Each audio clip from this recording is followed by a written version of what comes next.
दिल्ली में लगातार लोगों के लापता होने से हड़कंप मचा हुआ है। क्या इतने सालों बाद दिल्ली में लकड़सूंघा लौट आया है? बच्चा चोर बन चुका हूँ मैं। कौन चोरी करता? मम्मी करती है तेरी ये? मैं बच्चे को लालच देता हूँ। ये हाँ सही बोल रहा हूँ। मम्मी पकड़ के वो उठा रखा तुमने वो भी। ऐसे कई रील्स आपके फीड में भी जरूर आए होंगे। जब आप रात को चैन की नींद सो रहे होते हैं तब आपके शहर की सड़कों से, इसकी तंग गलियों से और इसके आलीशान मेट्रो स्टेशनों से लोग गायब हो रहे हैं। और ये कोई छोटी मोटी बात नहीं है, ये एक ऐसा साइलेंट एपिडेमिक है जो हमारे सिस्टम की जड़ों को खोखला कर रहा है। दिल्ली में लगातार गायब हो रहे हैं लोग। महज 15 दिनों के अंदर 807 लोग लापता हुए हैं। ये कहानी है दिल्ली के उन मिसिंग पर्सन्स की जिनका आंकड़ा सुनकर आपकी रूह कांप जाएगी। हर माँ बाप और हर लड़की के लिए गहरी चिंता का सबब बन चुकी है। 2026 के पहले 15 दिनों में ही रोज के 54 लोग गायब हो चुके हैं। जी हां, सिर्फ 15 दिनों में दिल्ली से 807 लोग रहस्यमयी तरीके से गायब हो गए हैं और अभी भी हो रहे हैं। इसका मतलब जानते हैं आप? यानी कि हर दिन एवरेज 54 लोग गायब हो रहे हैं।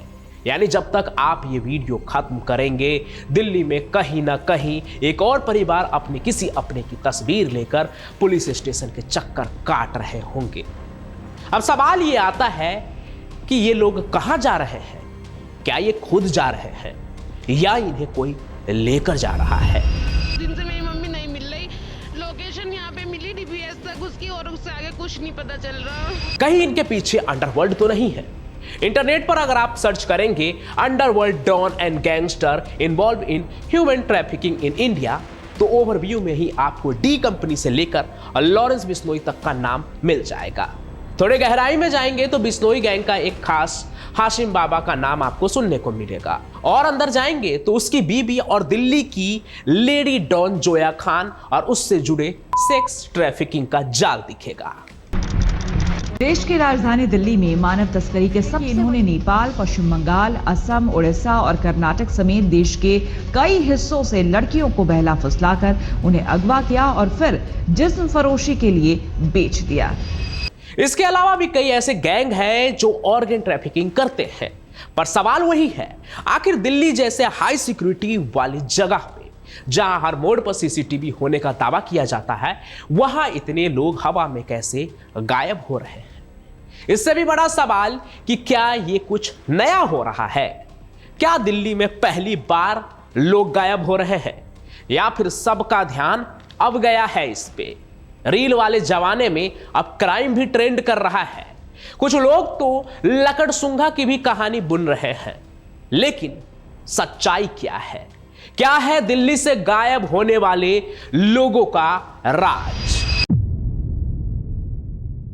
हेलो दोस्तों, मैं Pancham Prakash and welcome to the mysterious missing case of Delhi. आज की इस वीडियो में हम एकदम गहराई में उतरेंगे, तहकीकात करेंगे।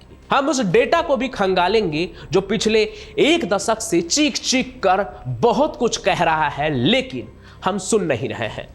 हम बात करेंगे उस डार्क अंडरबेली की जहां इंसानों का सौदा होता है, उन मजबूरियों की जो एक बच्चे को अपना घर छोड़ने पर मजबूर कर देती है। चलिए दिल्ली के इस लापता रहस्य की परतों को एक एक कर खोलते हैं। जब हम इन 807 गायब हुए लोगों के डेटा को ध्यान से देखते हैं तो एक बहुत ही डरावना पैटर्न सामने आता है। ये गायब होने वाले लोग कोई रैंडम लोग नहीं हैं। इनमें एक बहुत बड़ा हिस्सा महिलाओं और बच्चियों का है। 807 में से 500 सिर्फ महिलाएं और लड़कियां थी। आंकड़े बताते हैं कि दिल्ली में महिलाएं और लड़कियां बिल्कुल भी सुरक्षित नहीं है। लापता लोगों में 509 महिलाएं और लड़कियां शामिल हैं, यानी लगभग 60% से भी ज्यादा। यह आंकड़ा इत्तेफाक नहीं हो सकता है, ये एक सोची समझी क्राइसिस की तरफ इशारा करता है। और इसमें सबसे ज्यादा रिस्क पर कौन है? हमारी टीनेज लड़कियां। जनवरी 2026 के उन 15 दिनों में कुल 191 नाबालिग गायब हुए। इनमें से 169 सिर्फ टीनेज थे और उन टीनेजर में 138 सिर्फ लड़कियां थी। अब जरा रुकिए और सोचिए, 15 दिन में गायब हुए 807 लोगों में से सिर्फ 235 लोग ही ट्रेस किए जा सके हैं। बाकी 572 लोग वो आज भी लापता है। उनके माता पिता आज भी दरवाजे की तरफ देख रहे होंगे कि डोरबेल बजेगा और उनकी बेटी वापस आ जाएगी, पर शायद यह मुमकिन नहीं है। अब यही उठता है सबसे बड़ा सवाल, यह सब नया है क्या दिल्ली में? क्या यह पहली बार हो रहा है दिल्ली में? असलियत यह है कि यह सिलसिला आज का नहीं है। अगर हम 2025 का ही डेटा देख लें, यानी कि पिछले साल का ही डेटा, तो 24,508 लोग दिल्ली से गायब हुए, यानी कि मिसिंग रिपोर्ट्स आई। इनमें से 60% से ज्यादा महिलाएं थी। पुलिस ने भी अपनी पूरी ताकत लगाई, ऑपरेशन मिलाप जैसे कैंपेन भी चलाए, फिर भी 9,000 से ज्यादा केस अनसॉल्व रह गए। यह कोई छोटा नंबर नहीं है, यह एक पूरी की पूरी छोटी शहर की आबादी जैसा है जो हर साल दिल्ली के नक्शे से मिट जाती है। अब जरा पिछले 10 सालों का हिसाब जोड़ते हैं। 2016 से लेकर 2026 के बीच दिल्ली से कुल 2,32,737 लोग लापता हो गए हैं। एक आध नंबर इधर से इधर हो सकते हैं क्योंकि सब कुछ एवरेज में है, लेकिन इनमें से 60,000 से ज्यादा तो सिर्फ बच्चे थे। और सबसे चौंकाने वाली बात यह कि इनमें 52,000 लोग आज तक मिले ही नहीं हैं। ये 52,000 लोग कहां हैं? क्या ये किसी अवैध फैक्ट्री में बंधुआ मजदूर बन चुके हैं? क्या इन्हें किसी दूसरे देश में भेज दिया गया है? या फिर इनके साथ कुछ ऐसा हुआ जिसे सुनकर सभ्य समाज का सिर शर्म से झुक जाए? जब कोई गायब होता है तो अक्सर हम मान लेते हैं कि शायद वो खुद भाग गया होगा, लेकिन क्या हर केस इतना सीधा होता है? नेशनल ह्यूमन राइट कमीशन की रिपोर्ट और दिल्ली पुलिस की फाइल्स कुछ और ही कहानी बयां करती है। गायब होने की वजह कई हैं और हर वजह अपने आप में एक गहरा जख्म है। सबसे पहली और सबसे बड़ी वजह है पलायन और गरीबी। दिल्ली एक ऐसा शहर है जो बाहर से आने वालों को सुनहरे सपने दिखाता है। बिहार, यूपी और बंगाल के छोटे गांवों से हजारों परिवार यहां इस उम्मीद में आते हैं कि शायद उनके बच्चों का भविष्य संवर जाएगा बड़े शहर में। लेकिन ये परिवार अक्सर दिल्ली के उन कोनों में बसते हैं जहां न सुरक्षा है न सुविधाएं। बाहरी उत्तरी दिल्ली, आउटर नॉर्थ दिल्ली भी कहते हैं, और उत्तर पूर्वी, और यही वो जगह है जो गायब होने वाले लोगों के हॉटस्पॉट है। एनएचआरसी के डेटा के मुताबिक लापता होने वाले बच्चों के 60% माता पिता प्रवासी मजदूर होते हैं, माइग्रेंट्स होते हैं। जब ये माता पिता दिहाड़ी मजदूरी करने के लिए बाहर होते हैं तब इनके बच्चे घर में असुरक्षित होते हैं। यहीं से शुरू होता है असली खेल, तस्करी। तस्करी करने वाले गिरोह इन इलाकों में गिद्ध की तरह मंडराते हैं। उन्हें पता है कि अगर यहां से कोई बच्चा गायब हुआ तो पुलिस शायद ही उतनी फुर्ती दिखाएगी जितना कि साउथ दिल्ली के किसी पॉश इलाके के लिए दिखाएगी। अभी हाल ही में मर्दानी 3 फिल्म आई है। फिल्म अगर देखा जाए ओवरऑल तो मर्दानी 1 और 2 के मुकाबले बहुत ही बेकार है, लेकिन उसमें जो एक एंगल दिखाया गया है पुलिस इन्वेस्टिगेशन का, वो असली सच्चाई को दर्शाता है। अगर एम्बेसडर की बेटी गायब हुई है तो पुलिस अपनी पूरी ताकत झोंक देगी उसे ढूंढने के लिए, लेकिन अगर वो किसी झुग्गी में रहने वाले गरीब आदमी की बेटी है तो पुलिस उतनी फुर्ती नहीं दिखाएगी, क्योंकि उनके पास और भी बड़े काम है करने के लिए। इसलिए तस्करी करने वाले लोग, ह्यूमन ट्रैफिकिंग करने वाले लोग जानबूझकर ऐसे ही बच्चे को टारगेट करते हैं जिनके पीछे पुलिस अपनी ताकत कम ही लगाती है। इन बच्चों को फुसलाया जाता है, कभी चॉकलेट का लालच देकर तो कभी नौकरी का, तो कभी कभी जबरदस्ती भी उठा लिया जाता है। और एक बार जब उस अंधेरी दुनिया में वो पहुंच जाते हैं तो वहां से वापस आना नामुमकिन हो जाता है। कुछ को भीख मांगने वाले गिरोहों को बेच दिया जाता है, तो कुछ को जबरन मजदूरी में धकेल दिया जाता है, और कुछ को तो सेक्स ट्रैफिकिंग जैसे दलदल में भी धकेल दिया जाता है। लेकिन सिर्फ तस्करी ही वजह नहीं है। आधुनिक समय की एक और कड़वी सच्चाई है सोशल मीडिया और घर का दबाव। डेटा कहता है कि 73% ट्रेस किए गए केस रनवेज के होते हैं, यानी वो लोग जो खुद घर छोड़कर भाग गए हैं। इनमें से 33% मामले ऐसे होते हैं जहां कोई टीनेजर किसी के साथ प्रेम संबंध की वजह से भाग जाता है, और यहां विलेन का काम करता है हमारा डिजिटल एज। इंस्टाग्राम और फेसबुक जैसे प्लेटफॉर्म पर फेक आईडी बनाकर शिकार ढूंढना आजकल बहुत आसान हो गया है। 15-16 साल की लड़कियां जो घर में किसी न किसी बात से परेशान हैं, वो इन अनजान लोगों की बातों में आ जाती है। उन्हें लगता है कि बाहर की दुनिया बहुत खूबसूरत है, लेकिन हकीकत में ये एक जाल में फंस रही होती है। यहाँ पे मैं कुछ ऐसा नहीं कहना चाह रहा हूं कि सभी प्रेम संबंध में ही फंसकर भागते हैं। ये एक प्रॉब्लम है जिस पर ध्यान देने की जरूरत है और पेरेंट को भी सोचने की जरूरत है कि किस तरह से इसको डील किया जाए। इसलिए इन सभी मुद्दों को आप गहराई से समझने की कोशिश कीजिएगा। इसके अलावा पढ़ाई का दबाव और घर में होने वाले झगड़े भी बच्चों को घर छोड़ने पर मजबूर कर देते हैं। एक 12 साल की बच्ची का केस याद आता है, जो अपनी मां की डांट से इतनी डर गई थी कि वो घर से निकल गई। उसे बाद में एक रेलवे स्टेशन पर जख्मी हालात में पाया गया। सोचिए उस बच्ची के मन में कितना खौफ होगा कि उसे घर से ज्यादा सुरक्षित वो अनजान सड़क लगी। हमारे समाज और पेरेंटिंग पर एक बहुत बड़ा सवालिया निशान है। जब कोई गायब होता है तो कानूनी प्रक्रिया भी शुरू होती है। आईपीसी की धारा 363 के तहत एफआईआर दर्ज होती है।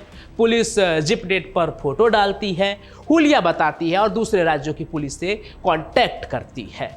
लेकिन यहां एक बहुत बड़ा सिस्टमेटिक फेलियर नजर आता है। दिल्ली की पुलिस पहले से ही ओवरबर्डेन है। एक औसत पुलिस वाले को वीआईपी मूवमेंट, क्राइम कंट्रोल और लॉ एंड ऑर्डर के बीच इन लापता लोगों की फाइलों को देखने का समय ही नहीं मिलता है। अक्सर देखा गया है कि जब कोई गरीब माँ बाप अपने बच्चे की रिपोर्ट लिखाने जाते हैं तो पुलिस उसे सीरियसली लेती ही नहीं है। वो ऐसा ही कुछ कहते हैं, अरे भाग गया होगा किसी के साथ, आ जाएगा 2 दिन में। ये वो जुमला है जो हजारों माता पिता ने सुना होगा, क्योंकि एक वजह ऐसा भी होता है कि बच्चे किसी न किसी के साथ प्रेम संबंध में भाग जाते हैं तो अक्सर इसे नॉर्मलाइज कर ऐसे पेश किया जाता है कि कोई किसी भी कारण से भागा हो, पहला सवाल यही आता है, अगर सामने वाला कोई मजबूर है, कोई गरीब है, उनके पास पावर नहीं है, कोई पॉलिटिकल सपोर्ट नहीं है, तो पुलिस की तरफ से ऐसा ही जवाब पहला आता है, अरे भाग गया होगा, मिल जाएगा। यही देरी उन अपराधियों को मौका दे देती है। गायब होने के शुरुआती 24 घंटे सबसे इंपॉर्टेंट होते हैं। कई फिल्म की कहानी में भी ये डायलॉग आपने जरूर सुना होगा। अगर उस वक्त एक्शन नहीं लिया गया तो फिर सुराग ढूंढना नामुमकिन हो जाता है मिसिंग केस में। दिल्ली पुलिस ने ऑपरेशन मिलाप जैसी बेहतरीन पहल की है। तमाम खामियों की बात हो रही है तो एक अच्छी बात भी की जानी चाहिए। 2025 में सिर्फ साउथ वेस्ट डिस्ट्रिक्ट में पुलिस ने 1300 से ज्यादा लोगों को उनके परिवार से मिलाया। ये एक उम्मीद की किरण है। पुलिस अब अस्पतालों, रैन बसेरों और अनाथालयों में जाकर लोगों की पहचान करने की कोशिश करती है। जो बोल नहीं सकते या अपनी याददाश्त खो चुके हैं, उन्हें भी ढूंढने की कोशिश करते हैं। लेकिन तकनीक के इस दौर में जहां हम एआई की बात करते हैं, हमारे पास अब भी एक ऐसा सेंट्रलाइज्ड डेटाबेस नहीं है जो देश के हर कोने की पुलिस को रियल टाइम से जोड़ सके। इन्वेस्टिगेशन में एक और बड़ी रुकावट है पोरस बॉर्डर। दिल्ली से यूपी या हरियाणा जाना सिर्फ आधे घंटे का काम है, ये ज़्यादा से ज़्यादा 1 घंटा, अगर ट्रैफिक ना हुआ तो, या किसी आप शॉर्टकट से निकल जाए तो इतना ही टाइम है। अपराधी दिल्ली में क्राइम करते हैं और बॉर्डर पार कर जाते हैं। ज्यूरिसडिक्शन की लड़ाई में केस उलझ कर रह जाता है और अपराधी गायब हो जाते हैं। किसी न किसी फिल्म के सीन में आपने देखा होगा कि अपराधी एक स्टेट से दूसरे स्टेट में भाग जाते हैं और पुलिस कुछ नहीं कर पाती, क्योंकि एक स्टेट की पुलिस दूसरे स्टेट में जाकर यूं ही कुछ अपना ऑपरेशन नहीं कर सकते। एक सिटी के दूसरे सिटी में नहीं कर पाते हैं तो एक स्टेट से दूसरे स्टेट में तो आप समझ ही सकते हैं। आपने एक डकैत के बारे में सुना होगा, वीरप्पन, जो कि इंटर स्टेट जंगल में घूम घूम कर लोगों को, पुलिस को कंफ्यूज करता था। तो यहां पर यह सिर्फ आंकड़ों का खेल नहीं है, ये 52,000 अधूरी कहानियां हैं। हर नंबर के पीछे एक इंसान था, उसके कुछ सपने थे। सोचिए उन मां के बारे में जो आज भी रोज घर के गेट पर इस उम्मीद में तेल का दिया जलाती है कि शायद उसका बेटा वापस आएगा, शायद उसकी बेटी वापस आएगी। सोचिए उस पिता के बारे में जिसने अपनी पूरी उम्र की कमाई सिर्फ इसलिए वकील और पुलिस के चक्कर में काटने में लगा दी क्योंकि उन्हें अपनी बेटी की एक खबर मिल सके। ये गायब होने वाले लोग हमारे समाज का वो हिस्सा है जिन्हें हम भूलना चाहते हैं, क्योंकि अगर हम उन्हें याद रखेंगे तो हमें खुद से सवाल पूछना पड़ेगा। हमें पूछना पड़ेगा कि क्या हम अपनी राजधानी को सुरक्षित कह सकते हैं? क्या भारत में जो शहर हमारी राजधानी है, क्या वो हम लोगों के लिए सुरक्षित है? आज जब आप सोएंगे तो एक बार उन 52,000 लोगों के बारे में जरूर सोचिएगा जो आज भी कहीं ना कहीं गुमनाम है, और उनकी खामोश चीखें हमें याद दिलाती है कि हमारा काम अभी खत्म नहीं हुआ है। अंधेरा घना है, लेकिन उम्मीद की एक मोमबत्ती हम सबको जलानी होगी, वरना ये गायब होने वाले लोगों का आंकड़ा एक दिन हमें भी निगल जाएगा।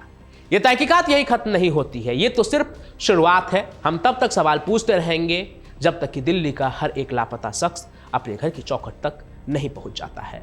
अब आप क्या सोचते हैं इसके बारे में? आपके आसपास भी क्या कुछ ऐसा हो रहा है? कमेंट्स में जरूर बताएं। शायद आपकी एक कहानी किसी और को जागरूक कर दे। ये थी दिल्ली की गायब होने वाले लोगों की असली और डरावनी कहानी, एक ऐसी सच्चाई जिसे जानकर आज आपको नींद ना आए, लेकिन जागते रहना ही आज की जरूरत है। और अंत में एक और बात, तो जितनी भी आप अभी रील्स देख रहे हैं, कहानी देख रहे हैं, इसे मैं कहूंगा कि ये एक तरह का वायरल ट्रेंड है।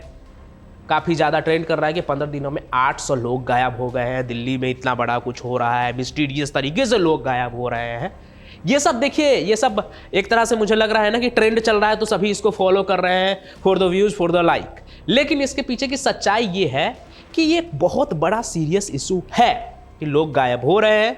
पुलिस को, सरकार को, अथॉरिटी को इस पे ध्यान देना चाहिए, चीज़ों को कंट्रोल करना चाहिए। लेकिन ये ऐसा कुछ नहीं है कि कुछ नया हो रहा है।